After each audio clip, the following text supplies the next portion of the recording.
ED को ऐसे मामले में जब किसी की आप गिरफ्तारी करते हैं, पूछताछ करते हैं, राय व्यक्त किया, तो आप उनको जानकारी दीजिए। इसका मतलब स्पष्ट है ना कि इसके पूर्व जो गिरफ्तारियां हो रही थी वो विधिसम्मत तरीके से नहीं किया जा रहा था।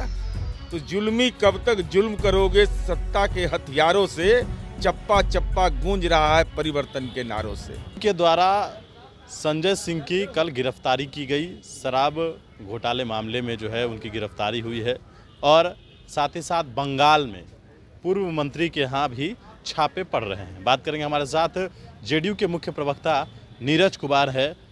बंगाल दिल्ली अछूता नहीं है, बारी अब बिहार की है, आप लोग भी समझ जाइए। माननीय संजय सिंह जी मुखर रूप से आदरणीय नरेंद्र मोदी और अमित शाह के राज्यसभा में विरोध करते थे। संसद का विशेष सत्र बुलाया गया और विपक्ष ने सामूहिक रूप से अनुरोध किया कि माननीय संजय सिंह जी का निलंबन को वापस कर लिया जाए, लेकिन केंद्र की अहंकारी सरकार को संसदीय तौर तरीके पर भी भरोसा नहीं। और स्वाभाविक है, जब जाति सर्वे की रिपोर्ट सार्वजनिक हुआ और आप पार्टी ने उसका समर्थन किया तो गाज तो गिरना था।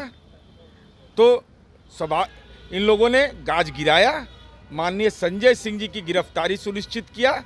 उसके पूर्व माननीय सर्वोच्च न्यायालय ने सार्वजनिक रूप से कहा, मंतव्य दिया कि भाई ईडी को ऐसे मामले में जब किसी की आप गिरफ्तारी करते हैं, पूछताछ करते हैं, राय व्यक्त किया, तो आप उनको जानकारी दीजिए। इसका मतलब स्पष्ट है ना कि इसके पूर्व जो गिरफ्तारियां हो रही थी वो विधिसम्मत तरीके से नहीं किया जा रहा था। तो जुल्मी कब तक जुल्म करोगे, सत्ता के हथियारों से चप्पा चप्पा गूंज रहा है परिवर्तन के नारों से। अब बिहार आइए, बिहार में तो आप ऑफिस खोल लीजिए परमानेंट। मेरीन ड्राइव के पास कितना अच्छा है, मेरीन ड्राइव के पास जगह ले लीजिए, गंगा के गाद का दर्शन भी करिएगा, तो स्वाभाविक अच्छा लगेगा। तो सवाल अब आपके ऊपर उठ रहा है, व्यक्तिगत आपके ऊपर। आपने उपेंद्र कुशवाहा का जो डिटेल है वो सार्वजनिक किया है और उसको लेकर कई नेता सवाल खड़े कर रहे हैं। जो नेता सवाल खड़ा कर रहे हैं उनसे हम पूछ रहे हैं कि नेता.com पढ़े हैं, विकिपीडिया देखे हैं? निजता का मतलब होता है आपका कंप्यूटर, लैपटॉप, मोबाइल। मकान नंबर तो बाहर लिखा हुआ है, ये किसका घर है ये कौन नहीं जानता है, किसके घर में कितने सदस्य है वो नहीं जानेगा आस पड़ोस के लोग भी। तो प्रवासी बिहारियों का हम लोगों ने कैसे सूची बनाया? और जो लोग दो तरफा खेल हो रहा है, जाति सर्वे की रिपोर्ट भी सही नहीं मान रहे हैं और उसके आधार पर भागीदारी की भी बात कर रही हैं, ये दोनों कैसे चल रहा है? या तो यह सही है तो यह सही। इसलिए जाति सर्वे की रिपोर्ट के बाद स्वाभाविक है तनाव बढ़ गया है। मोदी जी भी कराह रहे हैं वहाँ छत्तीसगढ़ में जाके, हिंदुओं का ये हो रहा है। अरे भैया, कैसे हिंदू हो? जो हिंदू धर्म मानने वाले लोग हैं, सनातन धर्म मानने वाले लोग हैं, कम से कम उनके मंदिरों को तो मत तोड़िए। मंदिर तोड़ दिया, उसका पुनर्निर्माण नहीं कराया, आप अपने आप को सनातनी कह रहे हैं। एक सवाल और भी है कि नड्डा जो हैं वो राष्ट्रीय अध्यक्ष हैं बीजेपी के, वो बिहार दौरे पर हैं, रोड शो वगैरह भी करेंगे, तो नुकसान होगा आप लोग को? नहीं, रोड तो अच्छा बनाए हैं ना, रोड तो हम लोग सुंदर बना दिए हैं, रोड भी बना दिए हैं। मन करे तो अटल पथ पर चढ़ जाइए श्रद्धेय अटल जी के सम्मान में।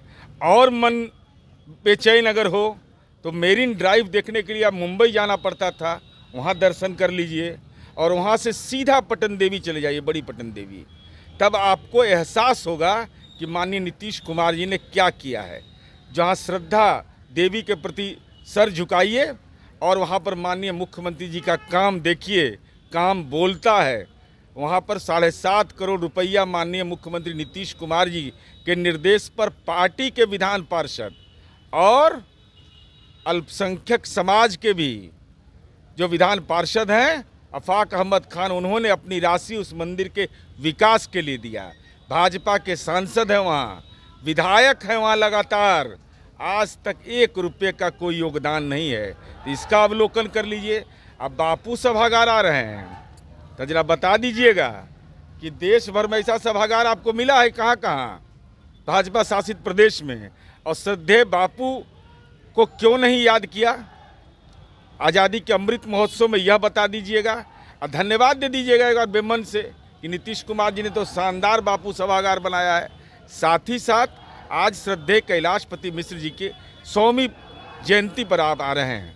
मेरा सवाल आपसे दरपेश है जेपी नड्डा साहब, ये अभी पितृपक्ष का काल चल रहा है, आप अपने राजनीतिक पितर का सम्मान करने के लिए आए हैं। हमारा सवाल आपसे है कि श्रद्धेय कैलाशपति मिश्र जी ने भिक्षाटन करके आपकी पार्टी को खड़ा किया, लेकिन जब वो जीवन के अंतिम क्षण में संघर्ष कर रहे थे तो आपको याद नहीं था, लेकिन माननीय नीतीश कुमार जी दलीय सीमा से हट करके उनके पुत्र वधू को विधायिका में स्थान दिया, महिला आयोग का चेयरमैन बनाया कि आर्थिक संकट से वह नहीं जूझे और उनका सेवा हो सके।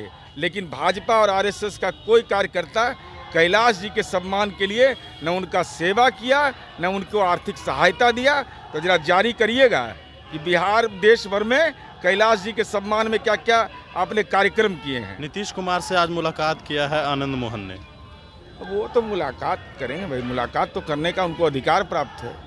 तब मुलाकात दोनों के बीच क्या हुई है, उसमें क्या बात हुई, इसकी मुझे जानकारी नहीं। इतना विवाद और विवाद के बीच मुख्यमंत्री से मुलाकात। मुख्यमंत्री जी सबसे मिलते हैं, मुख्यमंत्री जी विरोधी अभी देखिए ना, अभी जाति गणना पर जो विपक्ष के लोग भी तो गए थे मिलने के लिए ना, और सब लोग मुख्यमंत्री जी के काम का सराहना भी किए, फोटो भी खिंचवाए, अब बाहर में आके आलोचना भी कर रहे हैं। चलिए, बिल्कुल, तो हमारे साथ जेडीयू के मुख्य प्रवक्ता और एमएलसी नीरज कुमार थे। तमाम सवालों के जवाब उन्होंने दिए। मनीष पुणेश्वर के साथ नमस्कार।